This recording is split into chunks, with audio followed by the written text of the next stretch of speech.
ಗೋಪೂಜೆ ಮಾಡುತ್ತಾರೆ. ಆಂಧ್ರ ಪ್ರದೇಶ ಮತ್ತು ತೆಲಂಗಾಣ ಪೆದ್ದ ಪಾಂಡುಂಗ್ 3 ದಿನಗಳ ಆಚರಣೆ, ದನಗಳ ಪೂಜೆ ಮಾಡಲಾಗುತ್ತದೆ. ತಮಿಳುನಾಡು ಪೊಂಗಲ್, ಭೋಗಿ. ಗುಜರಾತ್ ಮತ್ತು ರಾಜಸ್ಥಾನ್ ಉತ್ತರಾಯಣ, ಪತಂಗ ಹಾರಿಸುವ ಪದ್ಧತಿ. ಉತ್ತರ ಪ್ರದೇಶ ಮಕರ ಸಂಕ್ರಾಂತಿ, ಪವಿತ್ರ ಸ್ನಾನ, ದಾನ ಧರ್ಮ. ಜಮ್ಮು ಮತ್ತು ಕಾಶ್ಮೀರ ಉತ್ತರಾಯಣ, ಕಿಚಡಿ, ವಾಲಾ ಪರ್ವ, ತಯಾರಿಕೆ ಮತ್ತು ದಾನ.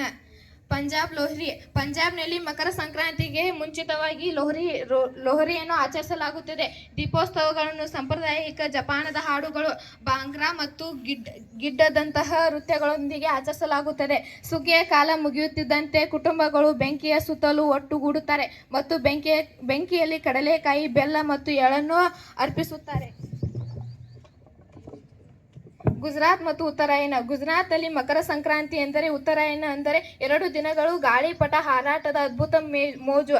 ಕುಟುಂಬಗಳು ಮತ್ತು ಸ್ನೇಹಿತರು ಮುಖಾಮುಖಿಯಾಗಿ ಗಾಳಿಪಟ ಹಾರಿಸುತ್ತಾರೆ. ಮಿಶ್ರ ತಯಾರಿಕೆ, ಖಾದ್ಯವಾದ ಉಂದೇವ ಮತ್ತು ಜಿಲೇಬಿಯಂತಹ ಸಾಂಪ್ರದಾಯಿಕ ತಿನಿಸುಗಳನ್ನು ನಿಜವಾಗಿಯೂ ಆಚರಣೆಗಳಿಗೆ ಹೆಚ್ಚುವರಿ ಖುಷಿಯಿಂದ ನೀಡುತ್ತಾರೆ. ಮತ್ತು ಉತ್ತರಾಯಣವು ಒಂದು ಅದ್ಭುತ ಕಾರ್ಯಕ್ರಮವಾಗಿದ್ದು, ಅಹಮದಾಬಾದ್ನ ಅಂತಾರಾಷ್ಟ್ರೀಯ ಗಾಳಿಪಟ ಉತ್ಸವದಲ್ಲಿ ಭಾಗವಹಿಸಲು ಪ್ರಪಂಚದಾದ್ಯಂತ ಉತ್ಸಾಹಿಗಳು ಪ್ರಯಾಣಿಸುತ್ತಾರೆ. ಕರ್ನಾಟಕ ಎಳ್ಳುಬೆಳೆ ಸಂಪ್ರದಾಯ. ಕರ್ನಾಟಕದಲ್ಲಿ ಮಕರ ಸಂಕ್ರಾಂತಿ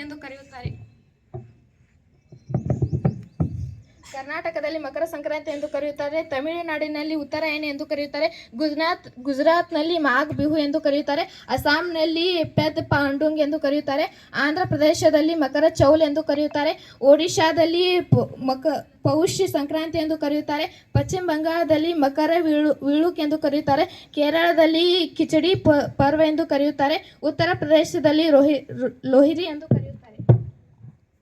ಪಂಜಾಬಲ್ಲಿ ಮಗಿಸಾಜಿ, ರಾಜಸ್ಥಾನ್ ಸಂಕ್ರಾಂತ್, ಕಾಶ್ಮೀರ ಶಿಶಿರು ಸಂಕ್ರಾಂತ್, ತೆಲಂಗಾಣ ಪೆದ್ದ ಪಾಂಡುಂಗ್, ಬಿಹಾರ ಸಂಕ್ರಾಂತ್, ಮಹಾರಾಷ್ಟ್ರ ಮಾಗಿ, ಹರಿಯಾಣ ಮಾಗಿ. ಧನ್ಯವಾದ.